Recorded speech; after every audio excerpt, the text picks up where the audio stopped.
تو میں اردو میں ایم اے ہوں ماشاء اللہ. اور شاعری کا جہاں تک معاملہ ہے تو یہ ہے کہ چونکہ میرے والد بھی شاعر تھے، میرے بڑے والد بھی شاعر تھے، میرے نانا بھی شاعر تھے. اچھا. میرے نانا تو استاذ الاساتذہ میں سے تھے ماشاء اللہ. اور ان کا نام تھا عزت اللہ خادم.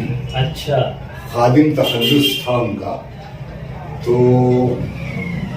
چونکہ ہمارے جو حلقہ تھا شورائے کرام کا یا شاگردان کا، تو انہوں نے مجھ کو خادم صاحب کا جانشین بنایا شاعری میں. حالانکہ میں اس لائق نہیں تھا، لیکن پھر بھی مجھے دستار باندھی گئی تو